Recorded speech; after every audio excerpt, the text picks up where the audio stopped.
அன்பார்ந்த இணையதள நேயர்களை மீண்டும் www.qcrc.in என்ற இணையதளத்திற்காக நியூஸ் தமிழ் செய்தி அறிக்கையில் உங்களை சந்திப்பதில் பெருமகிழ்ச்சி அடைகிறோம். இன்று 21 ஜூலை 2009க்கான முக்கிய செய்திகளை தற்போது பார்க்கலாம்.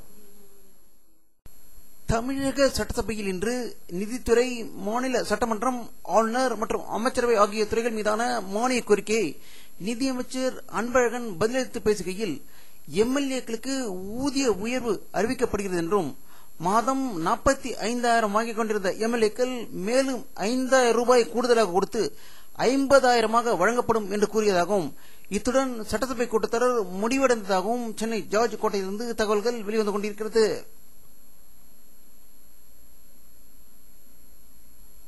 இந்திய ராணுவம் மற்றும் ரயில்வே துறைக்கு அடுத்து மிக பெரிய துறையாக கருதப்பட்ட BSNL நிறுவனம் கடும் வீழ்ச்சியை சந்தித்துக் கொண்டிருப்பதாகவும், எப்படி ஏர் இந்தியா 5,000 கோடி நஷ்டத்தை காட்டியிருக்கிறதோ அதேபோல் BSNL நிலைமையும் ஆகுவதற்கு வெகு தூரம் இல்லை என்றும், 2007-2008 ஆண்டில் BSNL பெற்ற நிகர லாபம் 3,006 கோடியாக இருந்ததாகவும், அதே போல் இந்த ஆண்டு இதனுடைய லாபம் 104 கோடியை மட்டுமே எட்டியுள்ளதாக ஒரு அதிர்ச்சி தகவல் டெல்லியிலிருந்து வந்து கொண்டிருக்கிறது.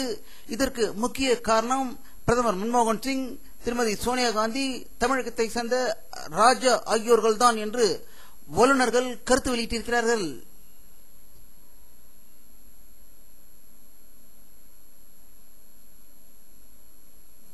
இந்தியாவின் தலைமை நீதிபதியான KG பாலகிருஷ்ணன் அவர்கள் வெளியிட்டுள்ள ஒரு செய்தி அறிக்கையில், காலம் தாழ்த்து தரப்படும் நீதியால் அதனுடைய தரம் கெட்டு விட்டதாகவும், இந்தியாவில் அப்படிப்பட்ட ஒரு நிலைமை இருக்கிறது என்றும் அவர் ஒரு கருத்தரங்கில் இந்த செய்தியை வெளியிட்டிருப்பதாக டெல்லியிலிருந்து தகவல்கள் வெளிவந்து கொண்டிருக்கிறது.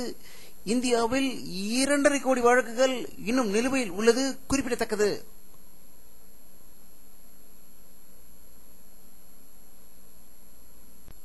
இந்தியாவின் மேதையும் முன்னாள் ஜனாதிபதியுமான அப்துல் கலாம் அவர்களை அமெரிக்கா செல்வதற்காக டெல்லி விமான நிலையத்துக்கு சென்ற போது சாதாரண பயணிகளை எப்படி சோதனை செய்வார்களோ அதே போல் அவரையும் சோதனை செய்து அனுப்பியதாக ஒரு அதிர்ச்சி தகவல் வெளிவந்து கொண்டிருக்கிறது. இது அமெரிக்க நாட்டு விமானத்தில் ஏறுவதற்கு முன்பு நடந்த செயலாக டெல்லியிலிருந்து செய்திகள் வெளிவந்து கொண்டிருக்கிறது.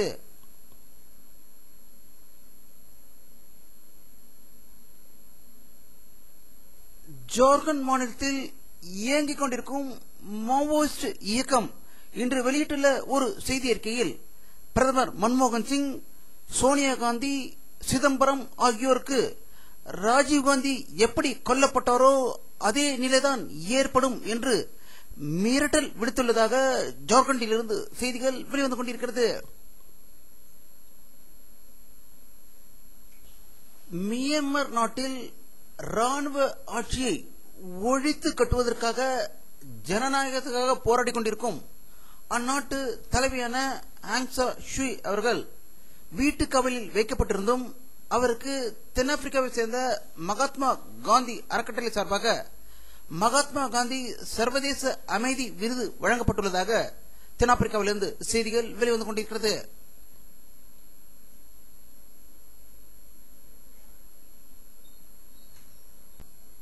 ஜப்பான் பாராளுமன்றத்தை பிரதமர் டத்தோ ஆசோ கலைக்க உத்தரவிட்டிருக்கிறாரும், அடுத்த மாதம் ஆகஸ்ட் 30ஆம் தேதி அங்கு பாராளுமன்ற தேர்தல் நடைபெற உள்ளதாக டோக்கியோவிலிருந்து தகவல்கள் வெளிவந்து கொண்டிருக்கிறது.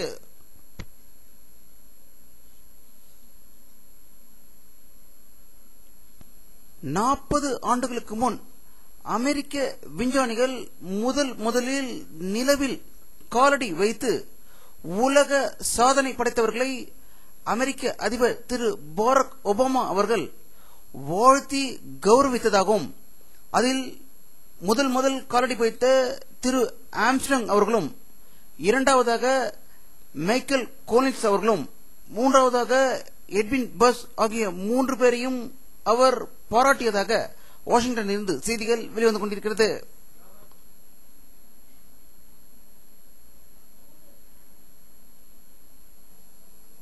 பாகிஸ்தான் ராணுவத்திற்கும் ஆப்கானிஸ்தான் நிலையில் நடப்பட்ட பயங்கர மோதலில் 100க்கும் மேற்பட்ட தீவிரவாதிகள் கொல்லப்பட்டதாக இஸ்லாமாபாத்திலிருந்து ஒரு அதிர்ச்சி தகவல் வெளிவந்து கொண்டிருக்கிறது.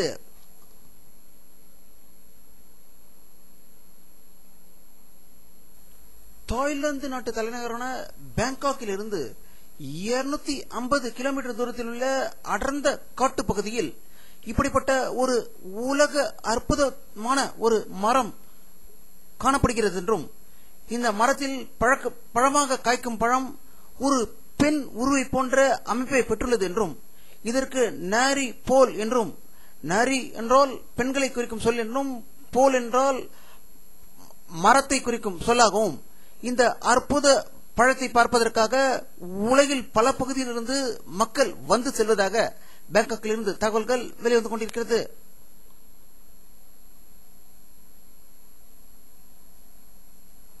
நூத்தி 23 ஆண்டுகளுக்கு பிறகு நீண்ட சூரிய கிரகணம் உலகில் நாளை காலை தென்படுகிறது என்றும், தமிழகத்தை அதை 80% பார்க்கலாம் என்றும், வெறும் கண்ணில் பார்க்கக்கூடாது என்று விஞ்ஞானிகள் செய்தி வெளியிட்டிருப்பதாக சென்னையிலிருந்து செய்திகள் வெளிவந்து கொண்டிருக்கிறது.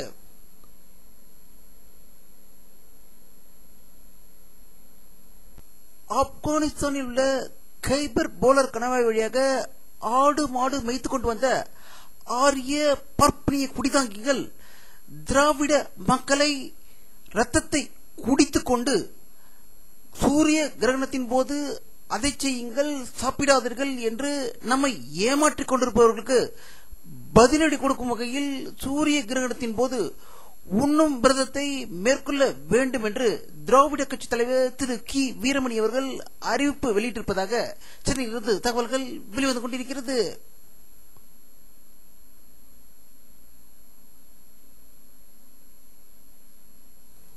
வானிலை அறிக்கை 21 ஜூலை 2009 பிற்பகல் 2 மணியில் எடுக்கப்பட்ட சேட்டலைட் புகைப்படத்தை தற்போது பார்த்துக் கொண்டிருக்கிறீர்கள். தமிழகத்தில் மேகமூட்டம் எதுவும் தென்படவில்லை. சென்னையில் குறைந்த அளவான மேகமூட்டங்கள் காணப்படுகிறது. வட மாநிலத்தில் அதிக அளவில் மேகமூட்டங்கள் காணப்படுவதால் டெல்லி, உத்தரப்பிரதேச மாநிலங்களில் மழை பெய்து கொண்டிருப்பதாக தகவல்கள் வெளிவந்து கொண்டிருக்கிறது.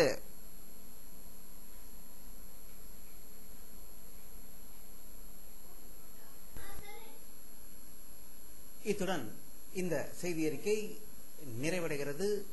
மீண்டும் நியூஸ் தமிழ் செய்தி அறிக்கையில் உங்களை சந்திக்கும் வரை உங்களிடமிருந்து விடைபெறுவது உங்கள் கே பாலாஜி. நன்றி.